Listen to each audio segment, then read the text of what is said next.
Are you ready for the Low Blows Network?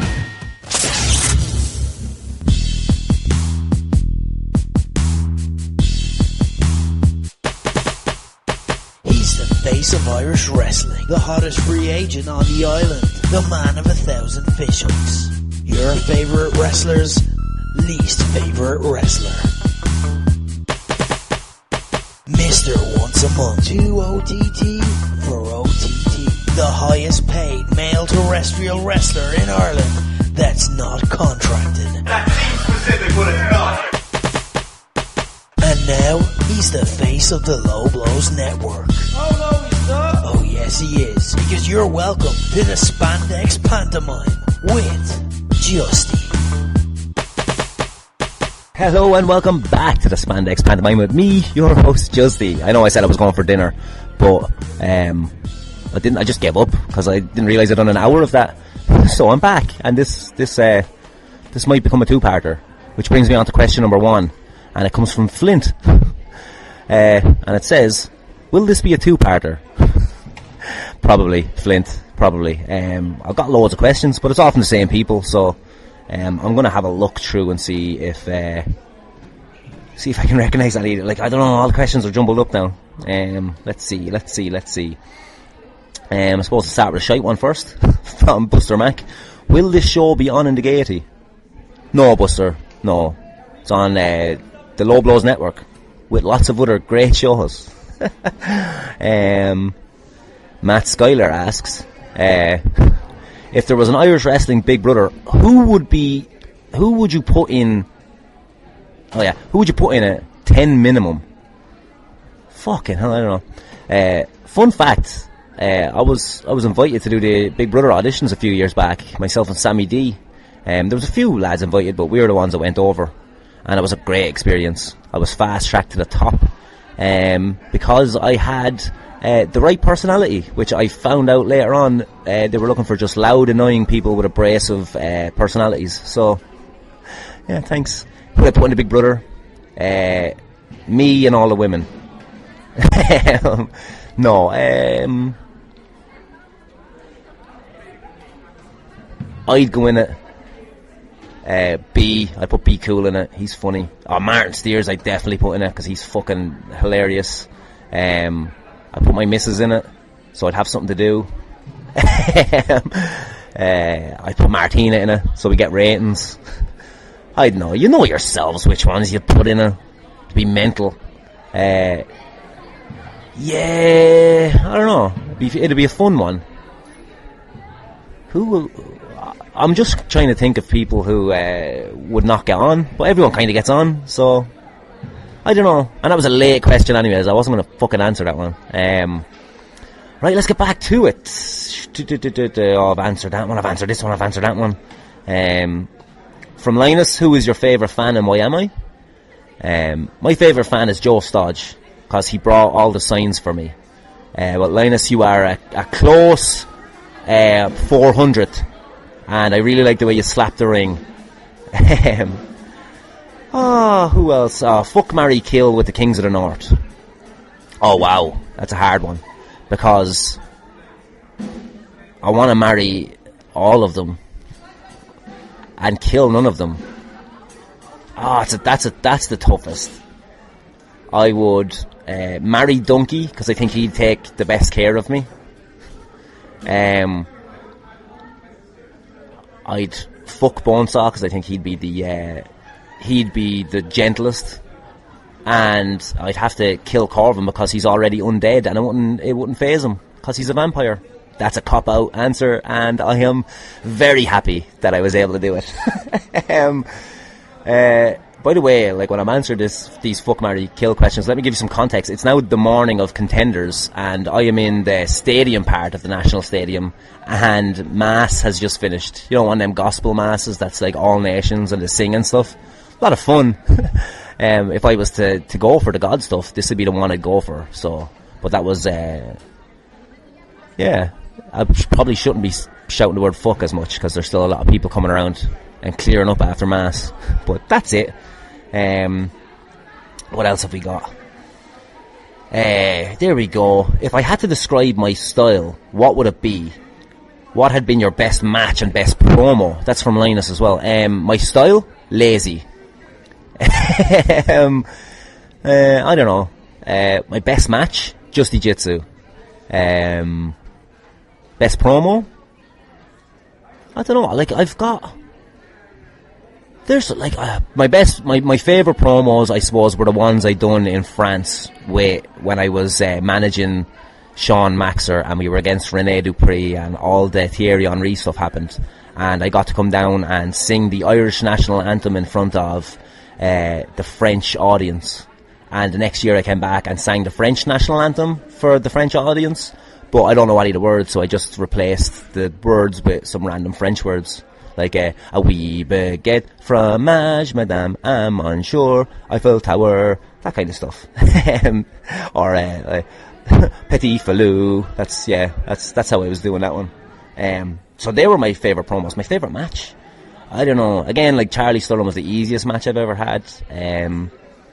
Favourite match, I don't know. There's a lot of Tivoli moments that I suppose would be up there with my favourites, but. And before OTT, I always said that my match against Fergal, just after I broke my neck, after I came back from breaking my neck, was my favourite match, because it was a real tester for me to see if I was able to hang in pro wrestling again, and I had a lot of fun with it. So I think that match is on DVD somewhere, and I might get it released, see if they want it for the Low Blows Network. I don't think Joe wants it for OTT on demand, but maybe, we'll see if we get to release that match. Linus, can I get that wristband for identifying wrestlers in a photo 3 years ago? No, that was hypothetical, so I didn't really think that you'd want that wristband, although it is, like, it's probably somewhere. If I find it, I'll get it to you. Linus again, what booking idea did you always want to have happen but never got there? What was the most fulfilling role you've ever had? Funnily enough, I think managing the Nasties was the most fulfilling role I've ever had. Creatively is when I was at my fucking peak. It was when we were at our most popular, and that heel turn for me was one of the greatest things I've ever done in wrestling. It was one of my favourite moments of all time throughout my life. So yeah, that was my favourite role. What booking idea did I always want to have happen but never got there? I would have loved to have done a lot more Justies. I had so many ideas for Justins. Like, I had, Just in Time, Just in Style, Just Inspiration. I had so many Justins, and I would have loved to have done, if we had like a monthly show come out each month as a different Justin, and just try a new gimmick every month. But unfortunately, we never really had those shows that were like the same audience came back until OTT, and then at that stage it's not my creative then, and there was no point in me suggesting that kind of thing to Joe, who would have had his own vision at that stage of what he wanted from me, which was to basically stand behind people and big them up for a while, just hype them up. So yeah, that one I would have loved to do the Justies. Sean or at VikingBeard96 asks, does that sound really professional? At VikingBeard96 asks, Devlin, Balor or Lynch, who is the true face of Irish wrestling and why? Could have threw Sheamus in there as well, Killian Dane. But for me, it's Balor. He's like the chief, the guy who like Sheamus, you'd probably say first because he made the WWE first, but for me it's always going to be Balor because he was my mentor, my friend, and someone who I always believed in, and I followed his career from the get-go. And when he comes back, everybody notices, and when he puts time into us, or he still puts time into Irish wrestling, he still helps out with advice, and even when he's here, he's always helping out with the wrestling school and stuff like that. So yeah, for me it's Balor, and obviously Becky now, who is like on top of the world, Jordan, who is going to be like the big breakout for NXT UK in 2019. I definitely think so. We've got so many faces of Irish wrestling. I honestly think like in the future that's gonna be a much broader question in the future. I think you're gonna have 20 names to pick from in about 10 years time. Dave O'Brien, hey, good for you to ask a question for the first time. Jesus Christ. This son of a bitch, this question. Do you think that the Justy Be Cool feud was wasted? From the massive pop and attention it got during the summer to not fighting at the fan, adding Havoc and then Justy Jitsu, it felt it just did not live up to what it could have been. Or did you two book it? I don't think that feud's over. you asshole. People are giving out to me about Justy Jitsu like it's the big blow off of the feud. No, I honestly thought that for me, the big money match was B versus Sammy D. So I wanted to be the bit player in it, and I wanted to, for me, right after Justy Jitsu, I wanted it to go into Liam Royal versus Be Cool, and then Sammy versus Be Cool. Hopefully get that. Like, I wanted them to go at it in the stadium. But I don't know. Like, did I screw the pooch with Justy Jitsu? Probably. I had a lot. I'm conflicted with Justy Jitsu because I had so much fun doing it. And my thing was like, what was your goal at that match? I was to annoy everybody and have them say that the match was shit. But then, of course, wrestling fans now do the thing of like, yeah, but we were really annoyed, so it didn't work because it wasn't worked annoyed. We were shoot annoyed and we really didn't like it. And I'm like, well, then, you know, how do I win here? So I have to come up with something that is fun enough for you to enjoy it on a level that you can say, oh, I pretended to hate it, so then it was fun. Is that what wrestling is now? I don't know. For me, Justy Jitsu was out there to have an absolute stinker, so that the end result when B dropped me on the fucking ring bell, that the crowd erupted, went apeshit, and was just happy for everything to be over and that B beat me. That was my goal for it. Obviously, it was like a fucking fart in a jacuzzi then, so it didn't really work out. So, my bad. But, no, I don't think this feud is over. I think this can keep on going forever. Like, you're talking about this big blow-off match. Like, on a show where there was death matches and fucking Walter versus Devlin and big grudge matches, I think we would have done it a disservice to go out there and try and have a fucking 5-star fucking match. So I went out there and had a silly match that I had loads of fun doing, that nobody else liked. So that's Justy Jitsu for me. I still like it, and it's gotten me more over than ever because it was so shit, apparently. So I don't mind. If you didn't like it, I'm sorry, but like, I had fun. But yeah.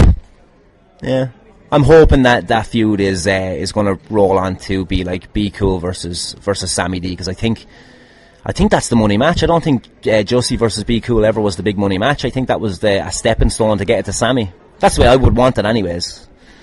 That's it. Alright, from Dave O'Brien again. No, it's not. These are all ones I've answered already, so yeah, grand.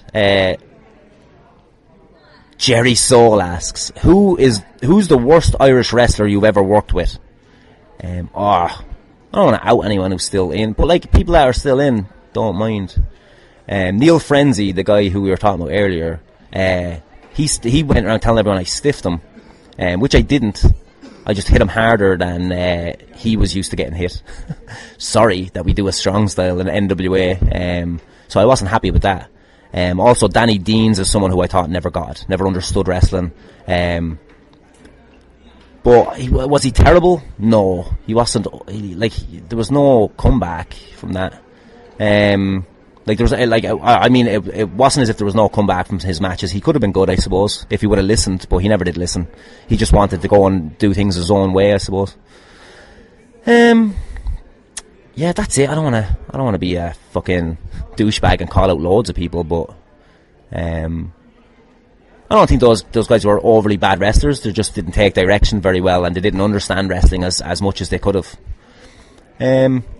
Right, from John Kelly. Oh, this will be creepy. Or at Mr. Linda Block. Jesus Christ.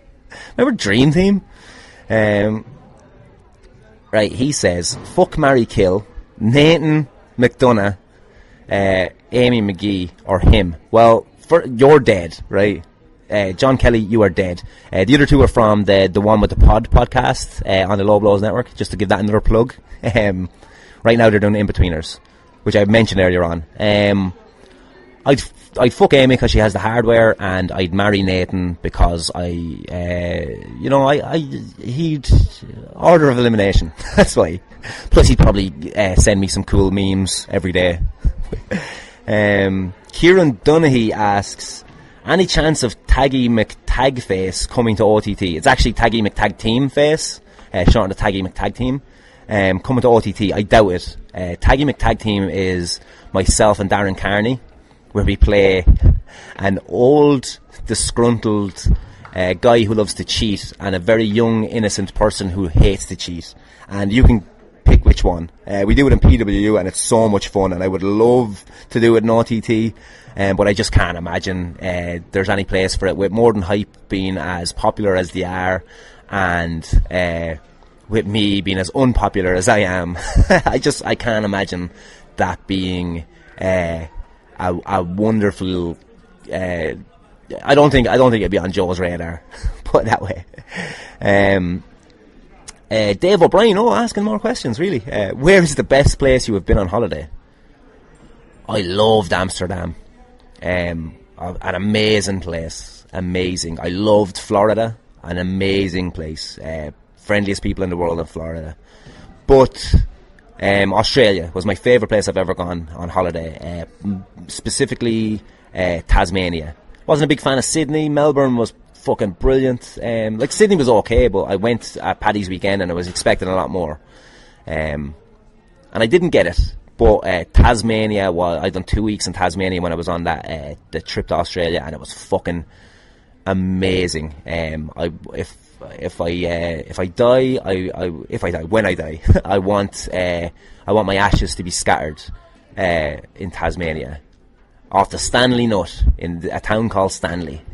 That's a dormant volcano, by the way. It's not just a big nut.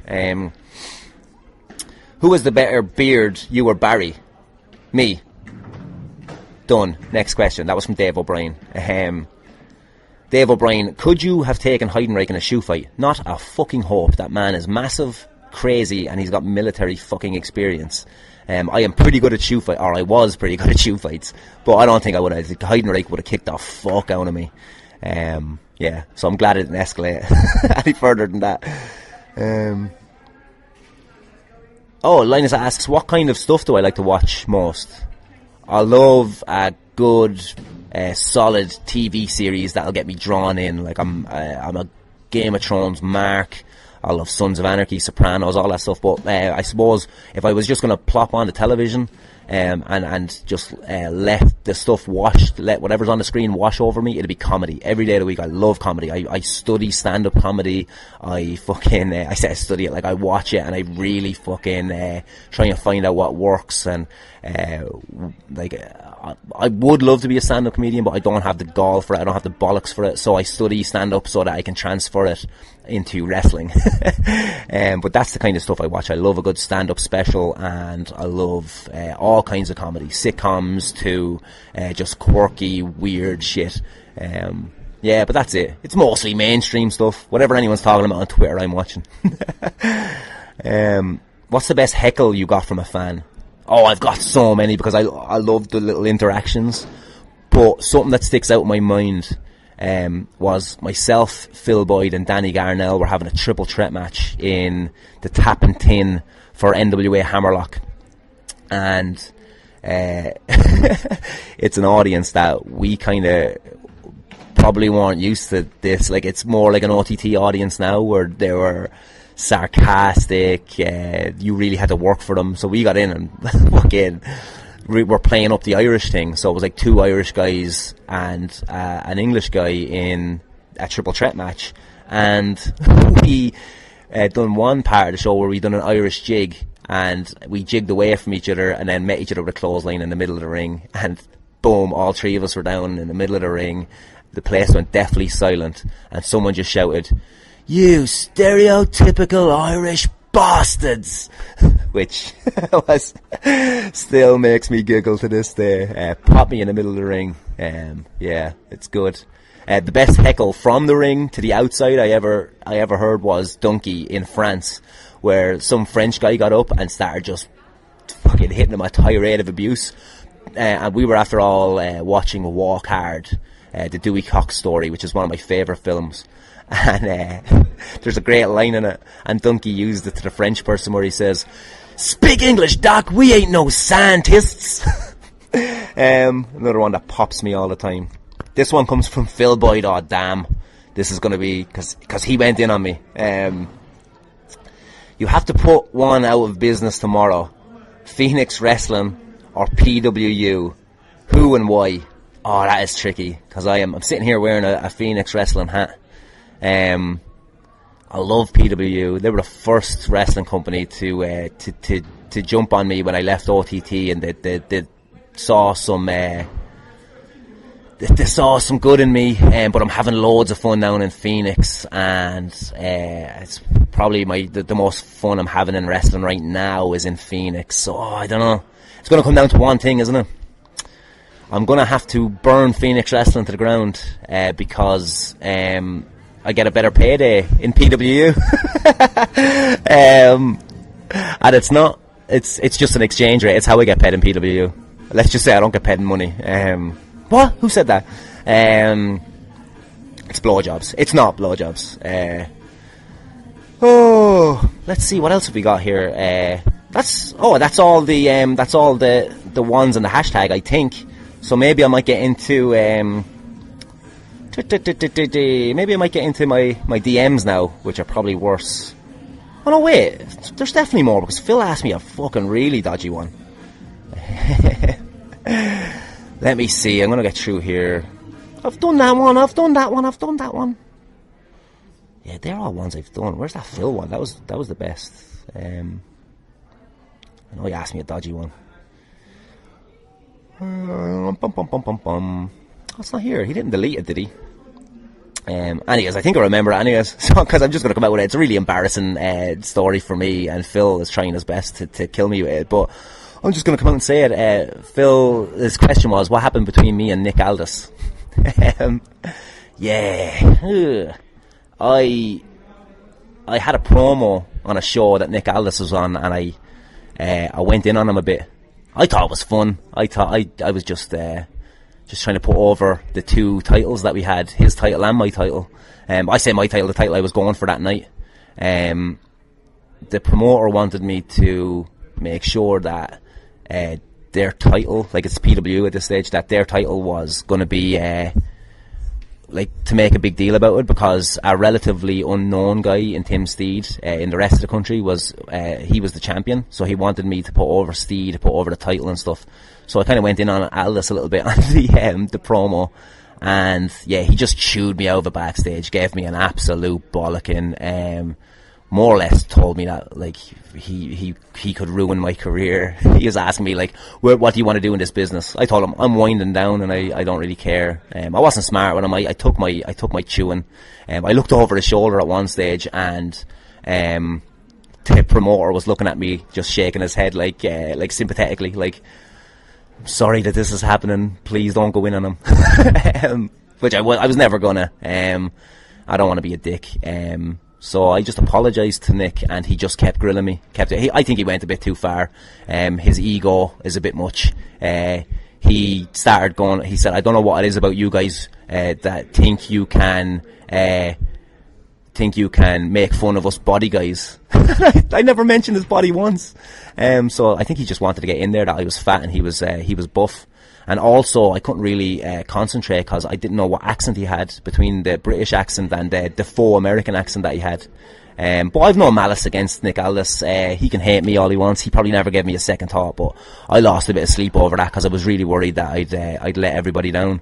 But right now, I don't really give a fuck. And yeah, he gave me my grilling, and he was really happy with himself because he went back to the promoter and said, "You should have heard the promo I cut on that guy."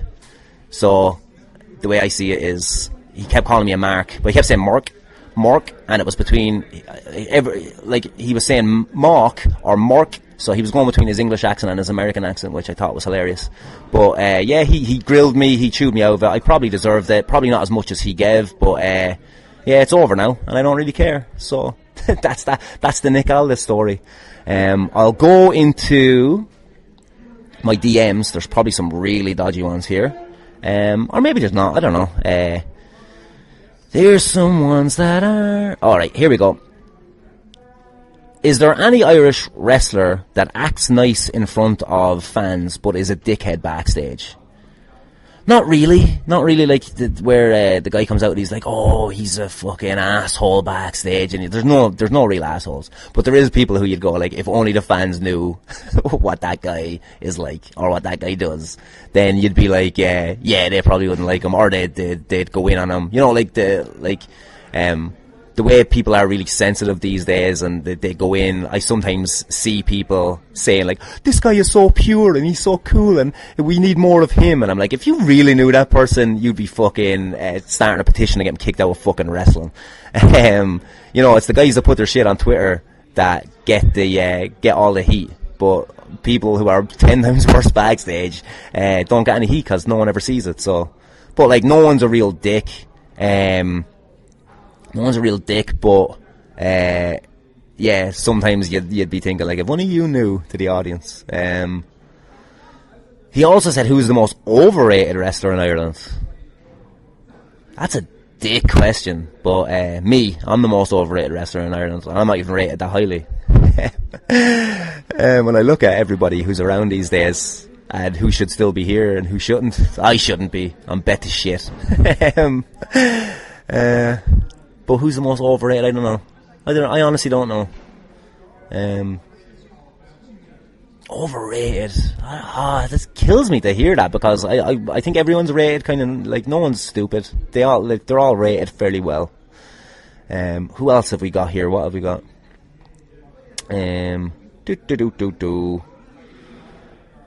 Not a question.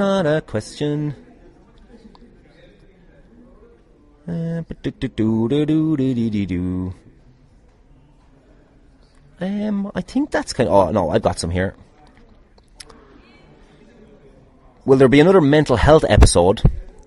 And will there be another Fans Do the Wrestles? Every week, there's a beginner's class in Fight Factory. So, if you want to get down to that, like, that's the Fans Do the Wrestles. A lot of the guys from Fans Do the Wrestles have showed up to the beginner's classes now, and it's got me beaming, because it just shows that they've actually enjoyed themselves with the Fans Do the Wrestles. But I'd be well up for doing another Fans Do the Wrestles if like sometime in the future, just to get a bunch of people in. I think the first one was such a success now that I think the next one could be even better.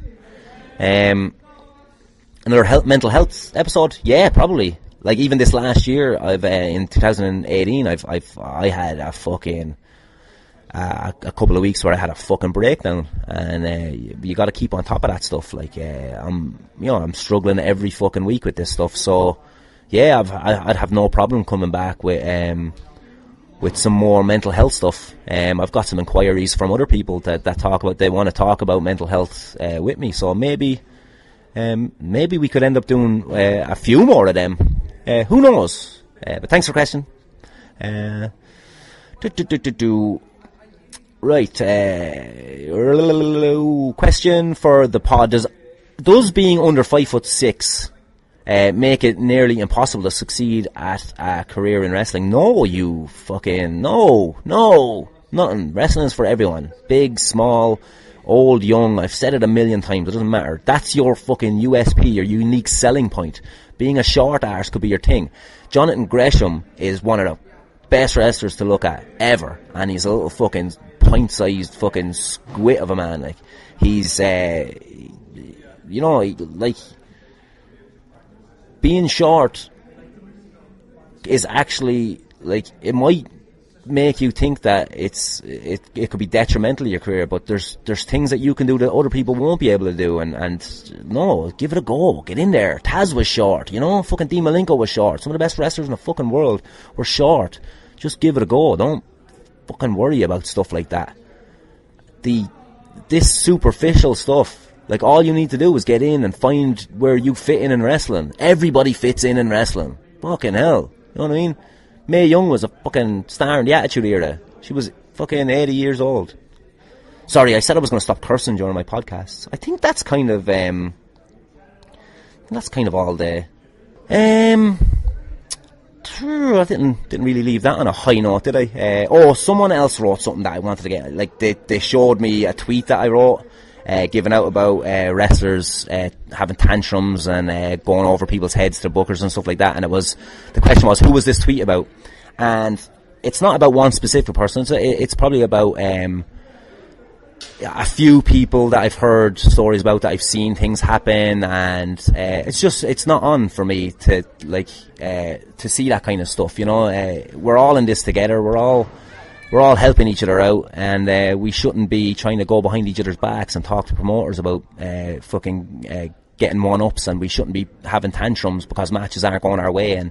And especially if you're not as experienced as some people, like, you shouldn't be throwing your weight around. And I won't say who any of these people are, because a lot of them are younger people whose careers haven't got off, and I don't want to be giving them the stigma of they're a dickhead, or they're a backstage bully, or they're a fucking they're a real bitch or anything like that. Like, I'd be more along the lines of, like, let them learn, let them get better, let them fucking grow up a little bit, and I don't want to be a detrimental deciding factor in their career right now, that people turn their back on them or people will out them. So, like, I'm not going to put out names there. It would be cruel and really shitty of me to do that on air, or at all. Like, I'm not, like, don't DM me asking me either, because I'm not going to tell you.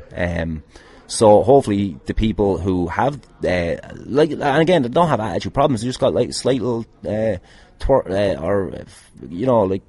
little issues with their attitude that need tweaking, rather than full electroshock treatment to change them into different people. It's just, you got to grow up a little bit, and you got to fucking work with people. So that's kind of it. So, yeah, I don't know if this is going to be a two-parter. It's very long, but sure, look, we'll see. Like, if you want a big, long one in your ears, this is the one for you. Just ask Justy, or Darren Carney, if you listen to this podcast. You know who has the biggest, who's the longest in the shower, if you know what I'm on. So that's it. Thanks for listening to me drone on for about 3 hours, answering questions that you never asked. If you have any questions for me after this, shoot them onto me anyways, and I'll probably fit them in a future podcast. But that was a lot of fun, probably boring as shit for you, but sure, look, that's what we're here for. What have we got coming up? I'm at Contenders now, so we've got coming up, I'll be able to tell you when, because we've got NLW in March and stuff like that, and we've got Phoenix in March as well. We've got Fight Factory actually is coming up in the Friday just before, or just after Valentine's Day. It's the 15th of February. But look, I'll keep reminding you of these. Thanks for listening to me, Shite on, and most of all, thanks for being a fan.